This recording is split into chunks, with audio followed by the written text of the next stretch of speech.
Donc c'est reparti, nous allons voir maintenant les conditions et les boucles si nous avons le temps. Ou sinon on fera ça en deux parties. Donc là je vais faire une quatrième page, tuto 4, que je vais mettre dans mon projet. Ce que je vais faire, c'est que je vais supprimer déjà tout ceci. Pour le moment, je vais laisser l'importation de la librairie math, mais on ne l'utilisera pas de toute façon, vu que je vais juste vous montrer deux trois petites choses au niveau des conditions. Donc, qu'est-ce que c'est qu'une condition? Eh bien, par exemple, on a une boîte de nuit, et pour entrer dans la boîte de nuit, il faut être majeur. Donc, on dit si tu es majeur, alors tu rentres.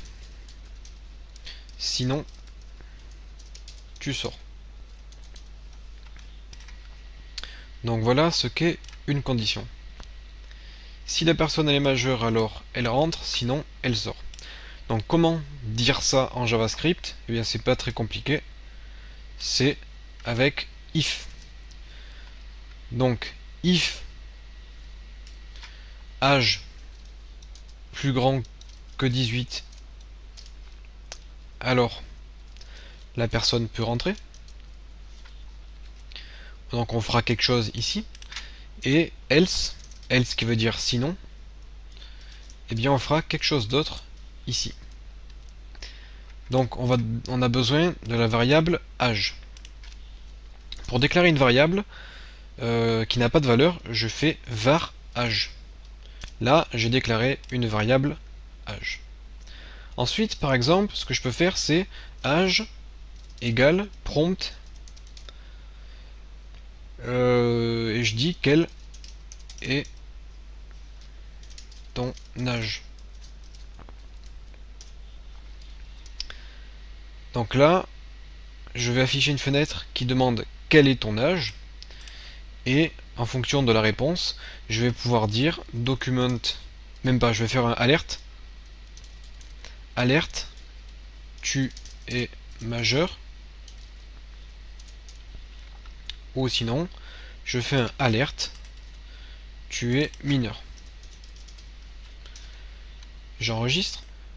Récapitulatif, ce qu'on fait, c'est qu'on déclare une variable âge, on demande l'âge du visiteur grâce à la fonction prompt, qui est une fonction prédéfinie du JavaScript, et on fait un test avec des if et des else pour savoir quoi faire en fonction de la réponse donnée. Ce que je fais, c'est que je vais ouvrir mon tuto 4 ici, et j'ai quel est ton âge, donc je marque l'âge, je fais OK, et là il y a tu es majeur qui s'affiche. J'ai marqué 23 et je suis bien majeur, donc ce message s'affiche. On peut faire un nouvel essai, je recharge la page, quel est ton âge? 12, ok, tu es mineur. Donc en fonction de la réponse qui est donnée, eh bien on affiche un nouveau message. On tape 18 pour voir, et là il y a marqué tu es mineur, donc c'est un bug. C'est pas vraiment un bug, c'est juste qu'on n'a pas prévu le cas où on répondait 18. Donc pour cela, on fait si âge plus grand ou égal à 18. Et donc si je marque 18, j'ai tu es majeur. Alors en JavaScript, il existe pas mal de choses. Il existe par exemple le double symbole et qui permet d'avoir une double condition. Il existe le symbole double barre verticale qui permet de dire où. Et par exemple, ce qu'on peut faire, c'est juste pour vous montrer comment fonctionnent ces symboles, je vais déclarer une variable x est égal à 1 et je dis if âge plus grand ou égal à 18 ou x égale à 1, Donc là, ça veut dire si la personne est plus grande que 18 ans, ou bien si x est égal à 1.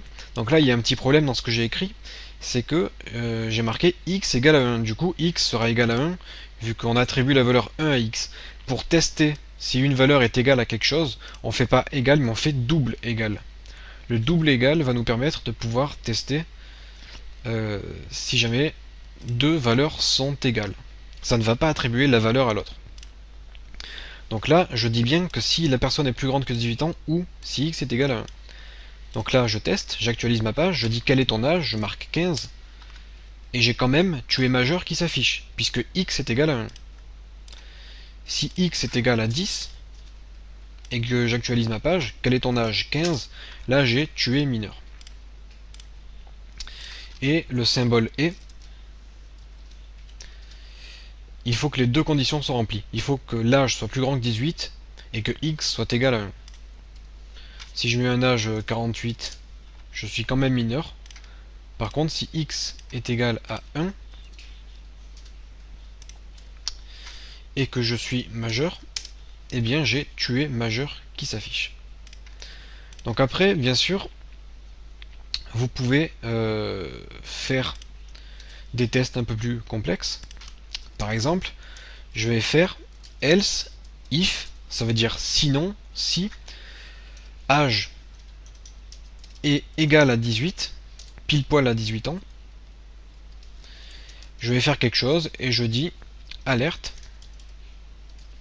tu es tout juste majeur.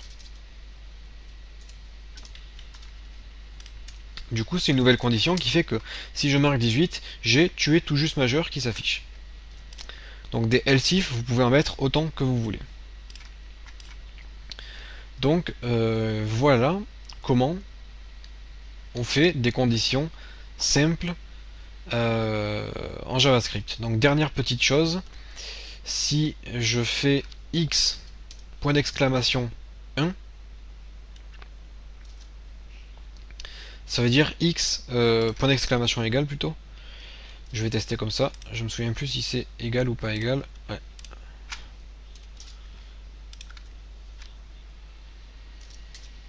Tu es mineur.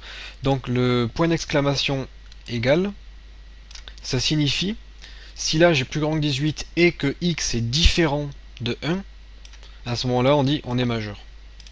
C'est-à-dire que si je marque 19, j'ai tu es mineur qui s'affiche. Par contre, si x est égal à 10, x est différent de 1, du coup, si je suis majeur, j'ai bien tu es majeur qui s'affiche. Voilà, donc ça décortiquez bien parce que c'est une des choses les plus importantes et c'est là tout l'intérêt du JavaScript, c'est qu'il nous permet de rendre nos pages un peu interactives puisque ça va nous permettre d'afficher ou non un contenu en fonction de tout ce qui est rentré par l'utilisateur lors de notre communication avec l'utilisateur. Donc ça c'est vraiment la base, c'est fondamental de bien comprendre ça. De toute façon c'est très facile à comprendre. Vous avez vu, c'est juste trois mots-clés, if, else, et donc pratiquez bien, entraînez-vous. Ce que je vous propose, c'est un petit exercice. Vous allez faire un petit jeu, vous allez demander à l'utilisateur le résultat de 6 fois 5. Ensuite, si réponse juste affichée, OK. Sinon, perdu. Donc ça, c'est juste un tout petit exercice que vous pouvez vous entraîner à faire pour voir si vous avez bien compris les conditions. C'est pas bien compliqué, vous pouvez en inventer des dizaines des exercices. Une fois que vous avez bien compris ça, on pourra passer à la prochaine vidéo dans laquelle on va voir des boucles.